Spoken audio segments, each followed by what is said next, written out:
You're now listening to the Tax Smart REI Podcast, the number one tax podcast for real estate investors. Thank you for tuning into this week's episode of the Tax Smart REI Podcast. Today, we're joined with Taylor Jones, also known as Mr. Jones STR. He helps people through his company, STR Search, get into short-term rentals. He sees a lot of different things that's going on in the marketplace. There's a lot of experience in this area, so super excited to have him on to help us navigate this short-term rental market that we're seeing. And we'll be diving into a lot of fun stuff, including the state of the short-term rental market, what to be looking for when you are choosing a market, when choosing a property. What does the rest of 2025 look like? What does 2026 look like? We'll be diving into all of that in just 1 minute. What real asset exists that 95% of real estate investors know virtually nothing about? It's right under your feet and can perform just as well or better than traditional real estate. We're talking about oil and gas. Mineral rights are unique. It's a deeded real asset that qualifies for 1031 exchanges and can be held in a self-directed IRA and generates monthly royalty income without the headaches of tenants or property management. And for high income earners, working interests offer something rare: 100% first year tax deductions against W-2 or 1099 income. Eckert Enterprises has helped accredited investors build wealth in U.S. energy for over 40 years. Their assets are deeded, titled, and directly owned in perpetuity. Many are passed down for generations. To learn more about how oil and gas can support your tax strategy and long-term income goals, visit www.eckertenterprises.com/taxsmartrei. Again, that's www.eckertenterprises/taxsmartrei. That's it for now. We'll dive right back into today's episode. All right, and we're back. So, Taylor, thank you so much for joining us. If you don't mind just starting, I know I just gave you kind of an introduction prior to the break, but just kind of a quick overview on your background, kind of how you got involved in the short-term rental space. Yeah, appreciate you having me on. Like anybody who gets attracted to numbers, I'm a washed up baseball guy. So staring at numbers and making non-emotional decisions is kind of what that background is. I always joked, your batting average is your batting average. You might want it to be higher. You might think emotionally you're better, but at the end of the day, the numbers are the numbers. And so when it comes into making strategic data-backed investments, this was just really a natural carryover. So got into the space about 5 years ago. Like most people, was working a different job and, dabbled in the space, did not have nearly the intellect, data, insights that we do now, but, kind of had a little bit of a baseline to figure out, where should I go? What should I buy? And really once diving into the space, I got addicted immediately, bought a second one 4 months later and was off to the races. So didn't take much on that piece, but, what we've grown into is building out a data-backed firm to help investors buy profitable short-term rentals. Last 4 years, we've helped investors buy over 256 of these as we sit here today recording this. So, for us, everything's data-backed as far as where to go, what to buy, what amenities, how to design it, how to operate it. It's all just numbers. For us, when we take emotion out of it, we can make a very informed and strong decision. And that leads to really strong results. I think anytime you allow personal biases or emotion to get in, you start skewing with the profitability of it. And so those are big traps that, I see in the places. People just let their biases kick in. And for us, it's very non-emotional. It's very numbers driven. And that allows us to make very high ROI decisions with our clients. That makes a lot of sense. And, being the Tax Smart REI podcast, we have a huge listener base that does acquire short-term rentals, mainly for tax advantages. But we always try to let them know, hey, this is an investment first and foremost. And the numbers have to make sense. The ROI has to be there. The investment metrics have to be there. So if we're taking a look at the overall short-term rental market now, what does that look like from your perspective? I know you have a broad understanding of what's going on. Yeah, this is definitely like any piece of real estate, very hyper local. Some markets are seeing drastic shifts. Others are flat. Others are up. I think what it boils down to is some pretty, straightforward things is, what kind of a market are you? So there was a lot of markets that came out of COVID as like emerging markets was the category. And what this is markets that maybe didn't have a lot of demand pre-COVID, but when everybody's working remotely and times shift, I would say the vast majority of our clients prefer to invest in a high demand market. At the end of the day, you could be giving out gold plated bars to people at check-in, but if you don't have enough demand of people walking in the front door, it doesn't even freaking matter what you're providing on the backside. And so that's the biggest risk. It's kind of like the Field of Dreams model, build it and they will come. That carries a lot of risk. If you're right, you're the only guy who quote unquote built it and they will come. But if you build it and they don't come, you're absolutely screwed. And so most investors will take the surefire piece, and that's demand. And so a lot of our core investment strategies involve being in high demand markets. Because if I understand a market of like where people want to go, well, I can understand how to win within that market. So becoming better than the competition is never a complicated strategy. but you can't just make demand appear out of nowhere. And so you take a lot of the common theses might be within a 2-hour drive of a major metro. So think Atlanta, Charlotte, DC, Manhattan, Austin, Chicago, et cetera. Like there's a lot of great vacation towns within a 2-hour drive of those major metros because you always have demand close by. People want to leave their 300 square foot shoebox apartment for the weekend and they want to get out in nature and go to a vacation.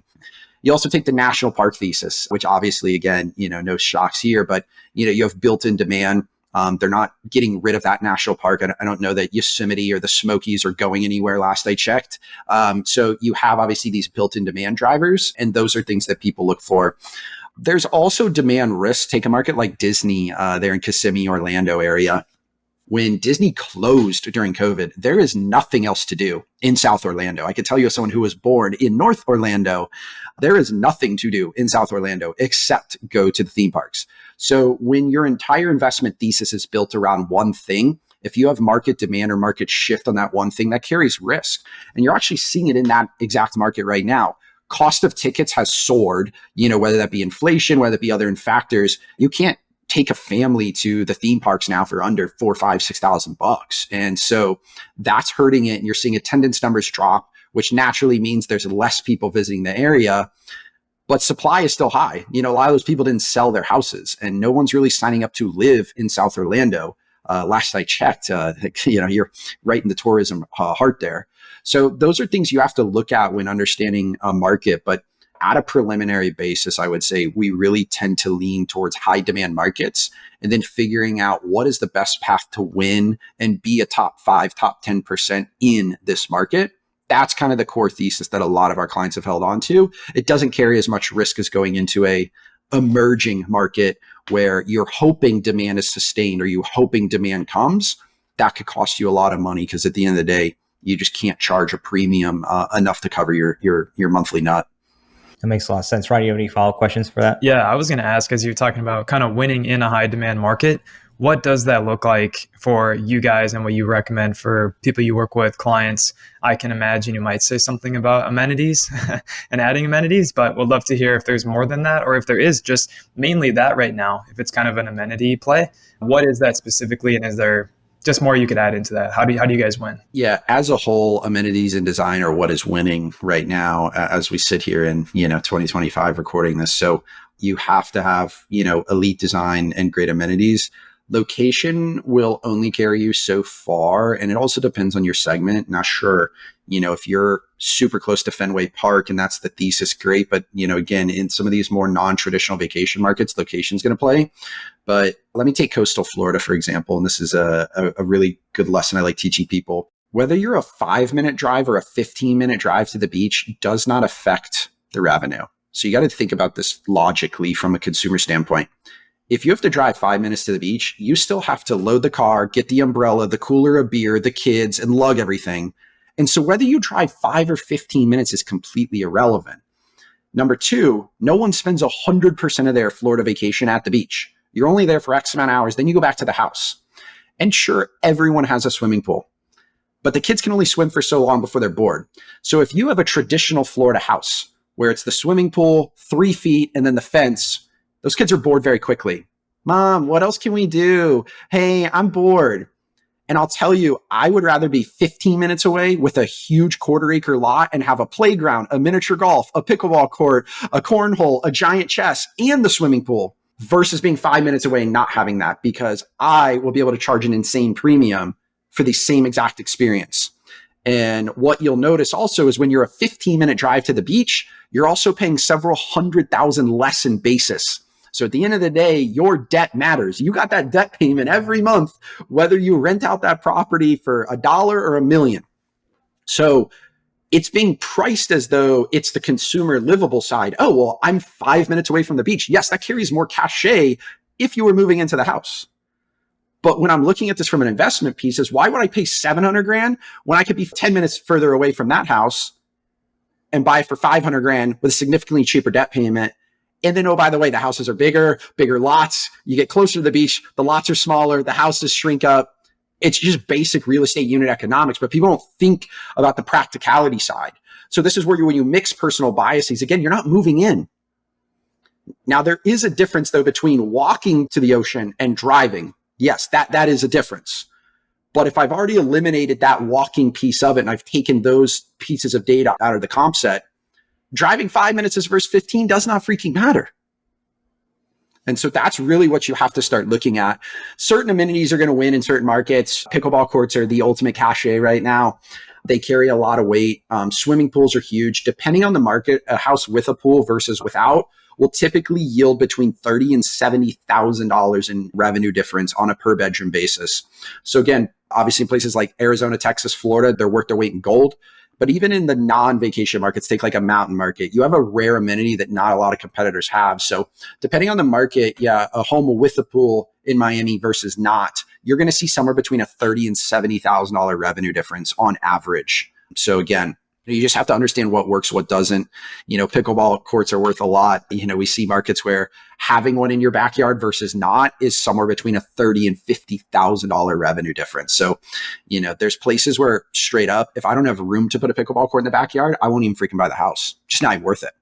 So it's just understanding the data, and the unit economics for that market, who's traveling there, what's the demographic, and ultimately, giving them what they need to have a good trip. That's phenomenal. So, a lot of people who tune into this podcast, a lot of people who come to our world, if you will, so to speak, here at the Tax Smart REI podcast, they're often looking at short-term rentals as a tax strategy, and it is a really effective tax strategy, and 100% bonus depreciation is back. There's no changes in the pipeline that anybody could foresee for the STR regulation. So continue to be an effective tax strategy, but we're always investors first and foremost. From an ROI perspective, and I know debt matters and what people can get financing-wise, but, what are some returns on investments that you're seeing? I guess what is a common ROI or what's a reasonable ROI? However you want to articulate that metric for people to expect when they're jumping into this space, if they want to look at it beyond just a tax play and want to look at the actual investment opportunity of a short-term rental. Yeah, I always tell people there's 4 core elements here. So we got tax savings, we got cash flow that we put in our pocket, we got principal pay down on our loan, and then we got long-term wealth building, a la appreciation. You don't get all 4 perfectly. There is no low land value, high depreciation, high appreciation, mega cash flow. There's no market that exists like that. If it was, every investor would exploit it and it would quickly not become a great market. So you have different levers you want to pull. So let's just take a great market like South Florida, for example. High appreciation, but not great on the tax efficiency because the land value is high. So since we can't depreciate land, it's not a tax efficient market to go into South Florida. But you have year-round demand, high cash flow, high appreciation. So what do you care about as an investor at the end of the day that might make sense for you? Now, you go to rural Vermont where the land is worth 3 nickels, you're going to get a lot of depreciation, same dollar for dollar, but it's not year-round demand, it's not high appreciation. So ultimately figuring out what you want to solve for is where it is. I mean, we have had naturally clients who are like, hey, I want to go buy a multi-million-dollar high depreciation, and it's okay if it breaks even. You're going to pay down on a loan that size, you're going to pay down $10,000, $12,000, $15,000 a year in principal. And if it's in a luxury high growth market, it's probably going to appreciate 70, 80, 100 grand a year. So if you break even, to some people, that's a win. Now, on the flip side, we got other clients who are like, hey, I'm kind of miserable at my W-2 and want to quit, or obviously, the one people like, hey, I want to retire my spouse. Well, then we need to make sure that Airbnb is making 2, 3, 4, 5 G's a month in free cash flow. We need to almost figure out, how do we buy an ATM machine? I don't really care if it's in a tax efficient market. Like whatever the land value is, like I'm still going to get tax savings and depreciation, sure, because it's there, but I'm maybe not maximizing for the tax efficiency. So depending on the client, that's what we're really going to pursue is like, hey, do you need this to be a glorified ATM machine and spit out 2, 3, 4, 5 G's a month in free cash flow? Well, okay, well, there's going to be certain markets that we're going to need to focus on, certain property styles, certain areas. Do you want to hold really good real estate for the next decade? Well, you're probably better off doing that in Miami, Florida than Sheboygan, Wisconsin. Let's just think logically about this, or going to Tupelo, Mississippi. So, really it's like, what are your goals? Are you going to hold this for 2 years or 20? Because that would also affect where I would personally want to recommend, you go. So really we do treat this as a very individualized basis with clients, because to say, oh, well, what market makes the most sense? I always kick it back to, well, it depends. How much cash do you have? What do you like? What do you not like? Again, you can't buy a single family home in Miami for under 1.25 million. So budget will eliminate Miami for you very quickly, even if you have a desire to want to be there. Budget will eliminate markets first. Then you get into preferences. Do you want coastal, mountain, lake, urban, small, big? turnkey, value add, all those different things are going to be different per market. And so you just need to figure out what aligns with your goals and interests. But that's the good news about studying 359 markets across the country from a data perspective is you kind of already know what makes sense based on the input someone gives you. After talking with clients and fellow real estate investors, one thing was clear. There wasn't a newsletter that delivered real market insights, concise decision-making info, and relevant tax strategy all in one place. So we created it. REI Daily delivers real estate news that won't put you to sleep, real and concise market insights that aid in your decision-making, legislative updates that actually impact your investments, and tax strategies sprinkled in because the IRS does not need a tip. If you're a real estate investor who wants to stay sharp without shifting through all of the clickbait or fluff, this is for you. And to celebrate the launch, you'll have a chance to win a free one-on-one tax strategy call with one of our top real estate experts. No pitch, just strategy. Subscribe now by visiting www.therealestatecpa.com/subscribe. Again, you can subscribe now by visiting www.therealestatecpa.com/subscribe. We'll see you in the inbox, but now right back to the show. Yeah, absolutely. Makes a ton of sense. And data is always key. Quick question around that. From a macro perspective, or like just from a broad perspective, not talking about specific markets, do you see any headwinds in the short-term rental space that would make it, in the foreseeable future, that would make it not an attractive investment opportunity? Yeah, I mean, I always say there's a finite amount of A-level short-term rentals at any given point in the United States. Like, there just is. And I think it is a race to accumulate as many A's as possible. And the reason being is twofold. Things like regulation will restrict supply. And regulation doesn't necessarily restrict supply. So let me take that. Bans will restrict supply. Regulations could just be rules you have to follow. Parking minimums, noise requirements, fire extinguisher, safety. Those are regulations. Those aren't necessarily bans. So if any given market restricts supply in the broader, United States, then naturally there's just less, to even buy. And then you go into a market, there's going to be A-level properties, B-level properties, C-level properties, D. Well, there's only so many that you can buy at the right price to make them really solid investments. And unless there's a major US real estate crash, which, again, show me an indicator that points to that. I can't find one. Not an emotion of, we got the crash coming. Like, just show me a leading indicator, please, because the smartest people out there can't do it. Well, naturally, home prices are going to continue to rise. And if revenues do not grow at the same clip, which they are not historically, then naturally you can't have as much great yield.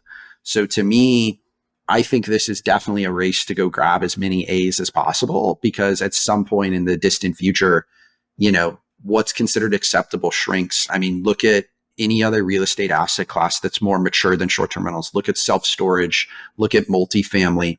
Those rates have compressed down to, mere pennies and single digits that Blackstone, Starwood, KKR are all knife fighting over. And, with short-term rentals, it's still early. But if you look at what self-storage was, let's just say in the 90s, early 2000s, before the dot-com boom, there was insane yields, very mom and pop driven, has a lot of similarities to short-term rentals. Then professionalization kicked in, then institutions, SOPs, standardizations, and all kicked in. It's really what you're seeing is the shift in 2024 and 2025 in this asset class was a professionalization of this asset class. And when you actually look at the new supply numbers, what you're actually seeing is a lot of the new supply isn't new retail. Like Bob, the dentist, just bought a new Airbnb for the first time. What you're seeing is Johnny, who has one successful one, just bought a second one. You're seeing more of that happen now. And it's because, again, the professionalization cream is rising to the top. Yeah, no, it makes a ton of sense. Like, we definitely seen that in all these other asset classes you mentioned, where the point where it just becomes so professionalized that the margins just shrink down and it just becomes that much more competitive. And yeah, right now, I mean, it's definitely happening in the short-term rental market to an extent. It's definitely not 2020 where it was the wild, wild west. But to your point, like, we're still early enough, but you don't want to like drag your feet on getting into the game, basically. Yeah. We're second or third inning. It ain't the top of the first. That would have been really great, but no, we're still second or third inning. Do you foresee, Taylor, that so as you're kind of going along there, I feel like you were kind of saying pretty soon here, like we're going to start to see some of the big institutions buying up a lot of these short-term rentals. Are you guys seeing that? Like, as you're helping clients, are you competing against any of these big institutional people right now? No. You can't write the check big enough. It's too small. So, no institution's getting out of bed to write a $25, $50 million check. You got to look, and this is a brick by brick business. This isn't tech. This isn't SaaS. You can't scale this. It's not multifamily where you go get 250 doors, just like that. So there hasn't been a way to deploy. I mean, think about it. Like, let's just say you were going to go on the small side of institution. You're like, hey, I'm going to go deploy 100 million into short-term rentals. Great. Where are you going to start? Yeah. So you could go into development, which is the obvious choice, but now you're in a completely different space. You can't buy $100 million worth of short-term rentals in one check. You're going to assemble that brick by freaking brick. So until portfolios scale to that level, which there is some groups that are doing that, like they would rather, like typically, institution is buy versus build. They'd rather just pay the premium for ready to go than to spend 100 million. It's too slow. Rather than like 100 million, you could buy self-storage or multifamily portfolios tomorrow with one swoop. So no, that's the good news about the protections this asset class is the unit economics on an individual level are preventing big traditional institutions from coming in here. So you're really just competing with more sophisticated retail people. Hey, real quick, if you've been a long-time listener to the show, then you know we give everything away for free, from how to use the real estate professional status and the short-term rental loophole to save tens of thousands of dollars on taxes, to upcoming tax changes, including the potential return of 100% bonus depreciation. We don't hold anything back. And the only way we're able to help more real estate investors is if you rate, review, and share the show. It just takes 15 seconds to leave a quick rating, review, or share with a friend who may find this information useful on their real estate journey. That's all for now. We'll dive right back into today's episode. Yeah. As we're thinking about this, I'm actually invested into an industrial fund, believe it or not, that's doing a roll-up right now. It seems like this is like an opportunity if you're really a sophisticated investor to acquire a bunch of these properties that you're mentioning, build this massive portfolio, make it really efficient, and then flip it potentially. I haven't looked into this. This is what we're talking about here right now in a second. And then flip it to a PE company later on. Like it seems like it's ripe for a roll-up. That's what I'm saying. Yeah, you got to get the right person at the helm, but you could see it take a lot of mom and pop stuff, roll them together. But then you get into things like geographic. And so it's like, okay, well, you don't want to just buy 50 across the country. It's like, well, can I get 20 in Miami and then, 20 in Austin and 20 over here in Phoenix? Like you do want some economies of scale in density in markets, but you still want diversification. You don't want 100 in Miami because, one hurricane might put you offline for a month or 2 months. So if you're too spread out, then you don't get the economies of density. So it's the density versus diversification, age-old debate all over again. No, for sure.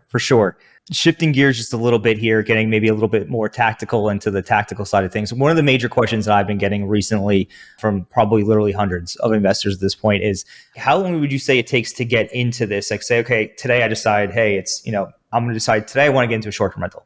How long? And I'm ready to go. I have my financing. I have the money. I'm ready to move. How long does it take to go from 0 to 100, so to speak? So assuming you're going to try it yourself, I mean, I've had people tell me, I've been looking for 2 years, looking for 6 months.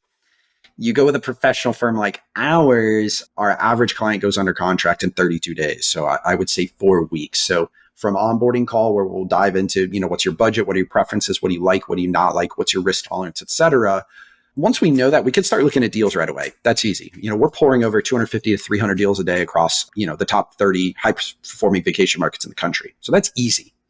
Now, do you like the first deal? Maybe you do, maybe you don't. Do you like the second one? Do you like the fifth? Do you like the eighth? Maybe you do, maybe you don't. But it's okay because, getting feedback will get us a little bit tighter and closer to that right deal. So statistically, I'd say 4 weeks. Obviously, if you're picky, choosy, could be 6, 7, 8. If you're super efficient, you really like one of the early deals, you could be under contract in, we've done as quick as 3 days. So that's the current record holder there. From looked at the first batch of deals, liked one of them, wrote an offer, went under contract. So let's call it 4 weeks. Average real estate transaction in the United States is 4.5. Now, again, depending on if you're all cash, you're financing, conventional, DSCR, could be shorter, but plus or minus, you're about 4.5 weeks. So you decide, hey, I want to have these professional data guys help me get a short-term rental, to, hey, I'm under contract is 4 weeks, to, hey, I have the keys to my Airbnb 8.5 weeks later. Now, depending on what you buy, from close to live on Airbnb actually making money, you're realistically 8 to 18 weeks.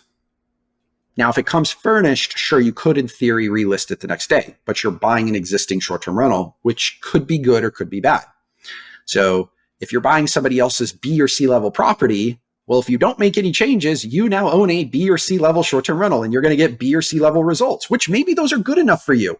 Maybe you hope they're better, but that's what you're buying. Now, is there a lot of A's just dangling for sale? Well, I'd argue maybe, but not at a B level price point. You're going to pay a very A level premium for that short-term rental, which again would compress the results. And if they're still acceptable for you, then great. But everybody has a different level of acceptability. So I can't say whether that is or it isn't a good deal for you. You would be the one to make that final call. But let's assume we bought a house that is in a vacation market. It's zoned for short-term rentals, but it's not currently one we're going to turn it into. Well, again, ordering the furniture, assembling the beds, bed frames, couches, getting the deep clean, the photographer, adding the hot tub, the pickleball court, the sauna, ripping up carpet, paint, installing LVP, new bathrooms. You're 8 to 18 weeks, depending on what you buy. So once you have that done, it's like, cool, here's the keys to the property. Now, depending on the market and when you launch, you have seasonality. So if you're launching in slow season, for example, doesn't mean you're not going to get any bookings, but you might not get peak. On the flip side, if you catch that early booking lead time, you could kind of ride the train. So, right now, let's just say you launched your short-term rental.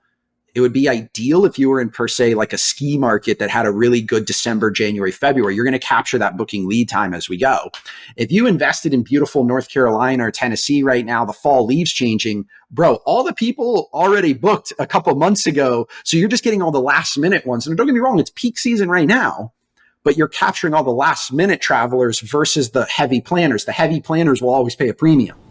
So you're maybe capturing those lower ADRs. You're still making money. Like I said, it's not you're losing money, but you would have to wait around till next year, which ain't bad. You're going to build up your reviews. Your listing's going to get more traction. Listings that have a lot of traction, the OTAs like Airbnb and Vrbo like you, they're going to feed you up higher on page one. And then next year, you'll have insane high ADRs. You've got 15, 20, 25 reviews built up. Your listing is hot, air quotes. The algorithms love you. You're going to do really well next year. So again, you have to look at this holistically. You can't pick when you launch. It is what it is. You buy the right property. Terrible idea to time the calendar. Because if you think you can do that, you might as well go into equities and time the stock market. It's cheaper, quicker, more efficient. So if you think you can time something, please don't buy a short-term rental and time to launch it in peak season. Buy a really good asset. You're not flipping this inside of 12 months. Yeah, that's good. I think just one thing I would add that I think a lot of people forget is I think most people understand, okay, yeah, it's going to take me some time if I'm at zero to identify a market, identify a property. Great. And then from there, you've got to have a 30-day, let's say, window from going from under contract to actually close. Okay, so already a month or two in. But then on top of that, as I talk to people on a daily basis who ask me the same question, it's like, okay, are you buying something that's literally ready to go? Like you said, completely furnished, ready to go? Or do you have something that's a big fixer-upper and you're going to gut the place? That's a very different timeline. Like you said, like more so the 8 to 18, weeks in time frame. So just as we're at the end of the kind of, end of the third quarter, I guess we're at, coming into the fourth quarter, people listening to this, we are at a point in the year where if you're trying to do this for 2025, it's not something that we can just sit around and twiddle our thumbs and hope something just falls in our lap. We can work with someone like Taylor and your team at STR Search to help accelerate that, but it's not something that we can continue to sit around till the holidays and say, oh, what can I do for year-end tax savings? So it's way too late, right? Even here in September, when we're recording this, it's already getting late and it's going to be really tight to be able to do this. So you're in essence, like, let's just do some math here, for people at home. Let me start with a vacant property. Okay. So we're sitting here on, late September recording this. Let's just say you're like, okay, cool. I'm going to sign up for these professional guys. They're going to start feeding me deals right away. Let's just say you have an average client journey. You find the one you like in late October. Now you close on it in late November, 4 weeks later. Okay. So you have the keys to your Airbnb that is vacant. Now let's assume it's not, the floors are great. The kitchen's great. There's no physical renovations, but you got to furnish it. Lead times for couches, beds, dining tables, chairs, rugs, etc. You are 4 to 5 weeks. Talk to any designer.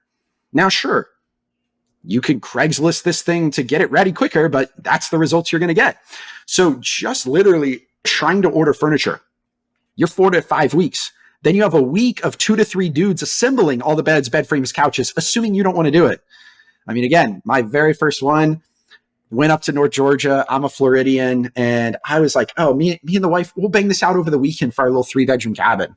Had to extend the trip, call off work. You are not assembling everything in a weekend. You are all of 5 to 7 days to get everything prepped ready. Then you got to get it clean. Then you got to get the photographer in there. Then you got to get the photos back. So you see how we got a little bit of a math problem if I buy a vacant house. Now, again, could you put air mattresses in there? And, no one's judging the quality. It's the kind of the good news about the tax savings is no one's judging the quality of how good of a business person you are to go get those bookings. But, you're in a time crunch. So it really flips you to plan B, which is buy something that's furnished.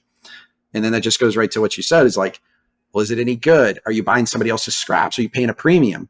Now, maybe you're like, hey, screw it. I'm buying somebody's scraps, but there's opportunity to make this an A. And so I'm just going to list it now.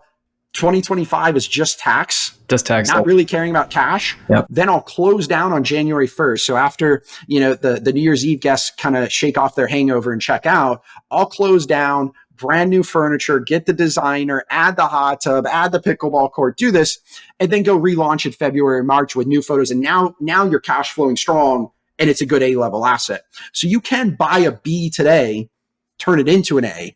And that's probably your best strategy as we sit here in late September recording this, is getting the tax benefit for now. You kind of got to buy someone else's stuff, deal with it, and then overhaul it in Q1. Right. And then again, long-term, hold this asset for the next 2 to 5 years. Now you're an A-level product. You have good design, good amenities, good features, and you're dialed in, ready to go. Yeah, because in Airbnb, can't you do like a duplicate listing? And then get like, if you change it, you can always relaunch. So maybe you don't have great, the plaid drapes with grandma's curtains that you inherited. Like you can scrap that listing once you redo it. You don't have to keep it. So that you can have like a 2025 listing, and then you're like, okay, cool, that checked the box, and let me rebuild it with my new stuff, new photos next year, 100%. Because I could see some people objecting or being concerned about like, well, am I going to get a bunch of bad reviews?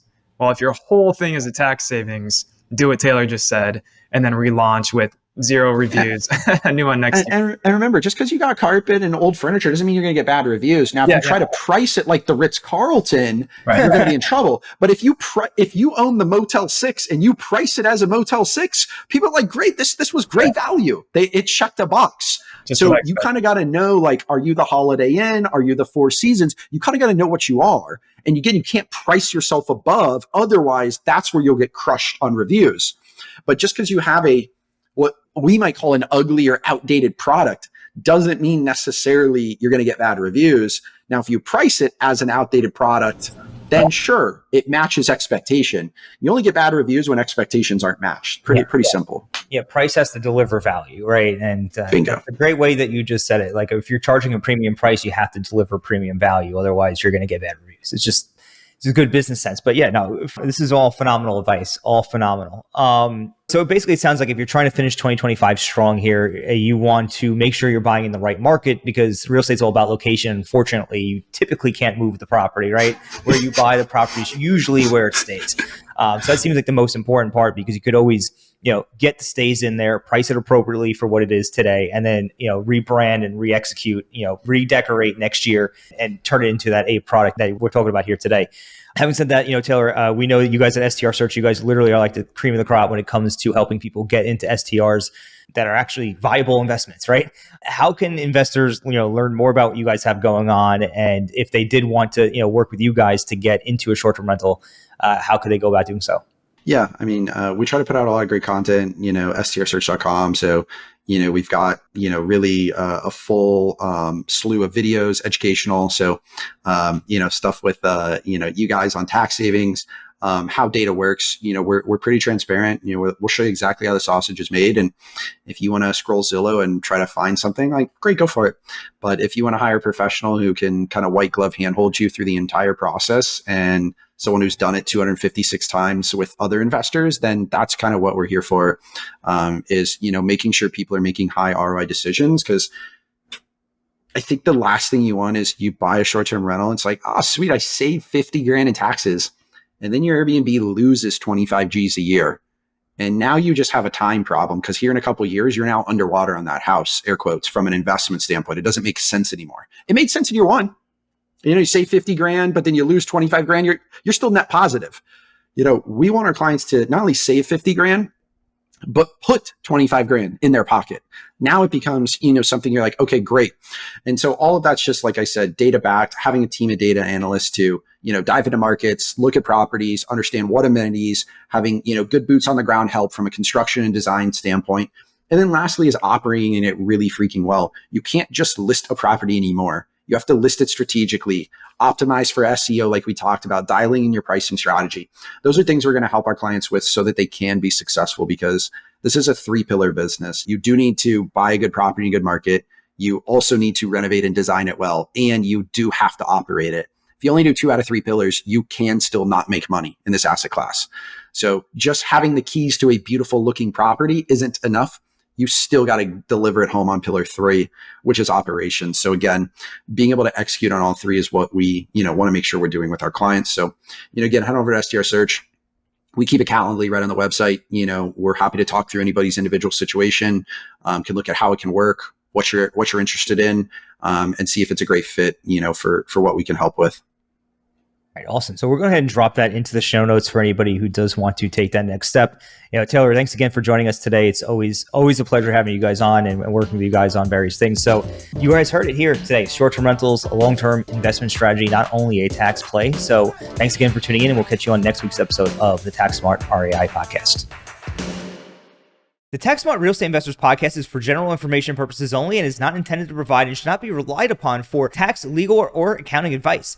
Information on the podcast may not constitute the most up-to-date legal or other information. No reader, user, or listener of this podcast should act or refrain from acting on the basis of the information on this podcast without first seeking legal and tax advice from counsel in the relevant jurisdiction.